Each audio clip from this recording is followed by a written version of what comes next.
여러분, 만약에 제가 한강에서 실종됐으면 물고기들이 다 파먹을 때까지 아마 시체도 못 찾았을 거예요.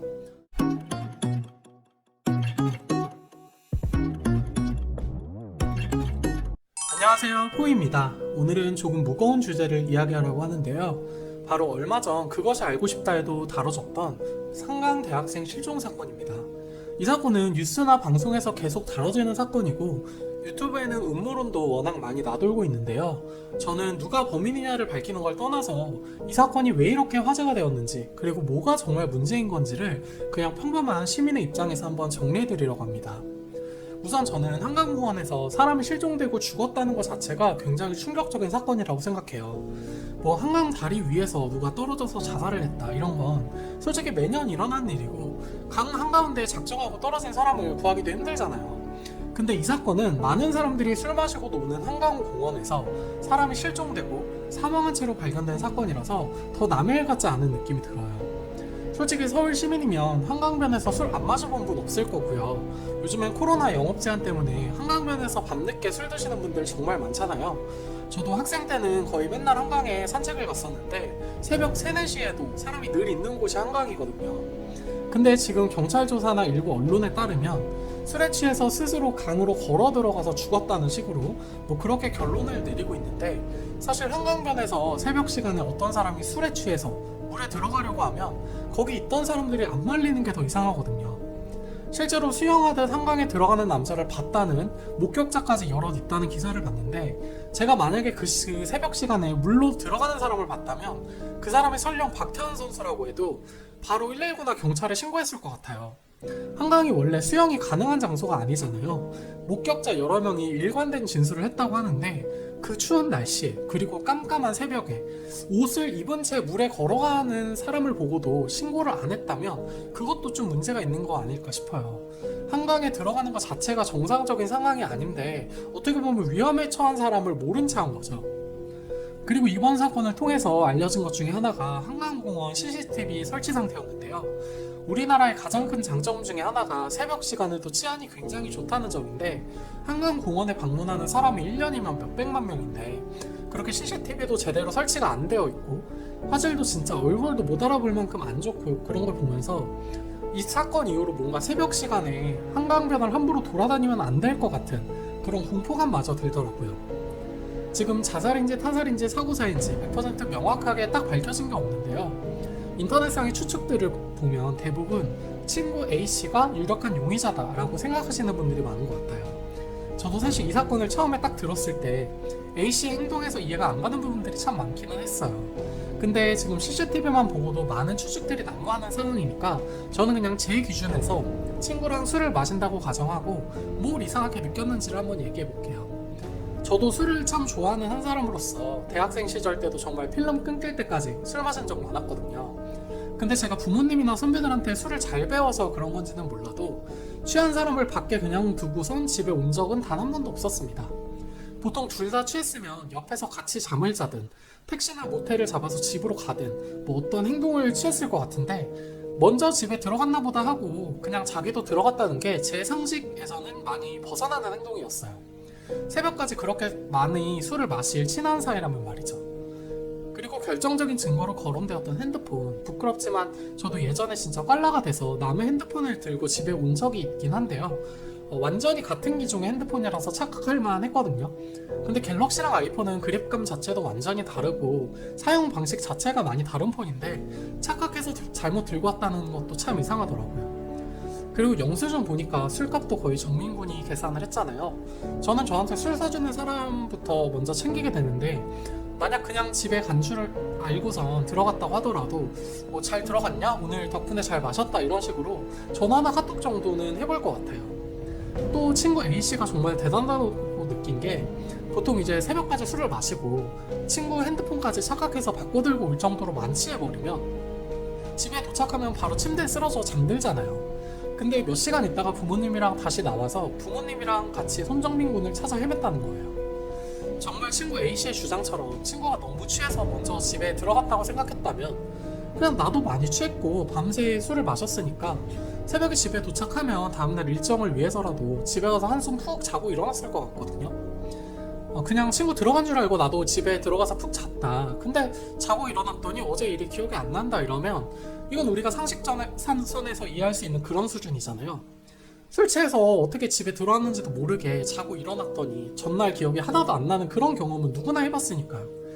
근데 A씨가 처음엔 친구가 먼저 들어갔다고 생각을 해서 택시를 타고 집에 갔다가 그 새벽에 잠들지 않고 생각해보니까 또 얘한테 무슨 일이 생긴 게 아닌지 걱정이 돼서 새벽에 그 추운 날씨에 다음날 출근하셔야 되는 부모님을 깨워서 한강공원을 여기저기 헤집고 다녔다면 저는 그런 이유로 부모님을 깨워서 그 새벽에 같이 고생스럽게 한강을 돌아다녔다는 것만으로도 먹었던 술이 확 깰 것 같거든요.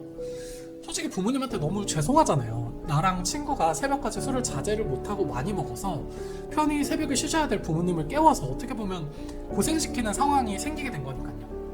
그리고 당일날 입었던 옷이랑 신발을 버렸다는 것도 굉장히 많은 사람들의 의구심을 자극했잖아요. 물론 정말 여유가 있는 사람이면 신발이 좀 더러워져도 그냥 버리고 새로 살 수 있겠지만 사람들이 나를 범인으로 의심하는 이런 상황에 맞닥뜨리면 사람들이 나의 행동을 의심하지 않도록 이런 사소한 행동에도 많이 신경을 썼을 것 같아요. 그리고 사건 발생 후에도 바로 조문을 가지도 않고 변호사를 선임했다는 것도 이게 뭐 본인이 범인인 걸 인정하는 거나 마찬가지다 그런 건 아니지만 참 제 기준에서는 인간미가 없어 보이더라고요. 정말 만약에요 저랑 친구한테 이런 불미스러운 일이 일어나서 제 친구가 죽었어요. 그리고 전 필름이 끊겨서 기억이 하나도 안 나요. 그러면 저는 정말 그 친구 부모님한테 찾아가서 밤늦게 친구를 불러내서 너무 죄송하다, 술을 자제하기도 힘들게 너무 많이 먹어서 죄송하다, 지금 기억이 잘 안 나는데 혹시 생각나는 게 있으면 그때그때 다 말씀을 드리겠다 이렇게 말하면서 일단 자식을 잃은 부모에게 사과부터 드릴 것 같거든요. 그 와중에 변호사 선임은 생각도 못할 것 같아요. 뭐 제가 돈이 많이 없어서 그런 건지는 모르겠는데 일단 수임료도 많이 들고 괜한 오해를 살 수 있잖아요. 저는 제가 기억나지 않는 시간에 한 행동으로 범인으로 의심받는 그런 상황이 오면 그냥 기억 안 난다 이렇게 대답을 하기보다는 내가 저 상황에서 왜 저런 행동을 했는지를 어떻게든 생각해보고 설명하려고 할 것 같거든요. 친구 A씨도 의대 동기생이라고 하던데 장차 의사가 될 어린 친구가 친구의 죽음에 대해서 어떻게 이렇게 감정적이지 않고 차분하게 대응할 수 있는가 이런 생각도 많이 들었습니다. 요즘에 뭐 수술 과정에서 위로사고 같은 거 나도 피해자한테 죄송해하고 어떻게든 보상하려고 하기는커녕 법적으로 절차상으로 문제 없다는 식으로 일관하는 그런 의사들, 그리고 병원 앞에서 1인 시위하는 유가족들 뉴스에 많이 나오잖아요. 저는 변호사 선임 이야기를 딱 들었을 때 왠지 그런 뉴스들이 연상돼서 좀 안타까웠습니다. 아직 결과가 나오지도 않았는데 A씨를 살인범 취급하는 건 굉장히 잘못된 일이지만요. 친한 친구와 같이 술을 마시다가 친구가 죽었는데 가장 마지막까지 있었던 사람이 친구 A씨고 본인의 블랙아웃으로 인해서 친구의 죽음에 대한 진실을 밝히는데 그다지 도움이 될 수 없다는 사실만으로도 어떠한 도덕적인 책임이나 비난은 피하기가 어려울 것 같아요. 그리고 대한민국 경찰들 정말 문제가 많습니다. 이번 사건 자체가 사실 공론화될 수 있었던 건 손정민 군이 의대생이라는 점도 있었고요. 그리고 손정민 군 아버지가 꽤 유명한 여행 블로거셔서 사건이 크게 알려질 수 있었던 것 같아요. 여러분 만약에 제가 한강에서 실종됐으면 물고기들이 다 파먹을 때까지 아마 시체도 못 찾았을 거예요. 이런 미스테리한 사건이 일어났어도 제가 뭐 한 100만 구독자를 가진 유튜버가 아닌 이상 주목조차 받지 못했겠죠. 경찰의 수사 방식은 정말 고질적인 문제입니다. 사건을 적당히 빨리 해결하려고 하는 그런 거 그냥 제3자가 보기에도 그렇게 느껴져요. 뭐 살인의 추억 그 영화가 벌써 몇십 년 전 이야기인데도 지금 경찰의 수사 방식이랑 전혀 다를 게 없잖아요. 요즘에 경찰 공무원 경쟁도 굉장히 치열하고 능력 있는 엘리트들 선발할 텐데 왜 이렇게 수사 방식은 과거에 머물러 있는지 정말 이해할 수가 없습니다. 지금 의구심을 품는 네티즌들한테 뭐 방구석 코난이라느니 말도 안 되는 이야기를 만들어낸다는 이런 말을 하는데 이런 논란을 계속 만들어내는 가장 핵심은 바로 경찰의 초동 수사 미흡과 수사 방식의 허점, 그리고 국민들에게 신뢰를 받지 못하는 무능한 경찰력이죠. 얼마 전에도 보니까 환경미화원이 A씨 핸드폰을 주워서 몇 주 동안 가지고 있었다고 하더라고요. 환경미화원은 거짓말 탐지 검사를 거부했다고 하고요.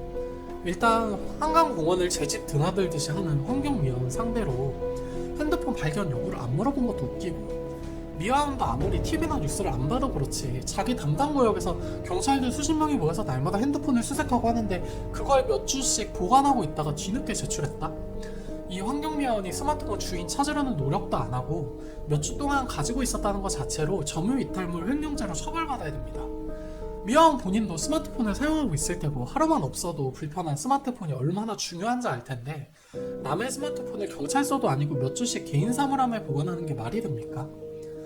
그것이 알고 싶다 보면서도 참 답답했던 게 이 사건을 잘 모르는 입장에서 중립적으로 보려고 해도 뭔가 실족사 쪽이 가장 많이 된다는 식으로 하려는 느낌, 빨리 사건을 마무리 지으려는 느낌이 들더라고요. 아니나 다를까 하루 만에 잘못된 내용에 대해서 정정보도하고 사과문을 냈습니다.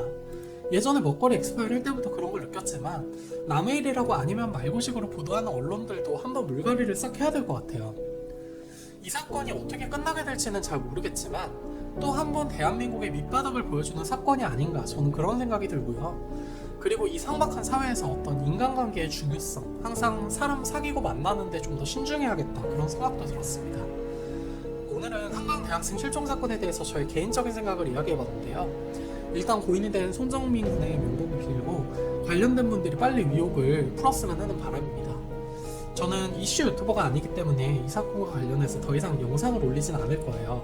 다만 댓글창을 열어두긴 할 건데 실명 언급이나 과도한 추측성 댓글은 피해주셨으면 좋겠습니다. 오늘도 긴 영상 시청해주셔서 감사드리고요. 저는 다음에 더 좋은 영상으로 돌아올게요.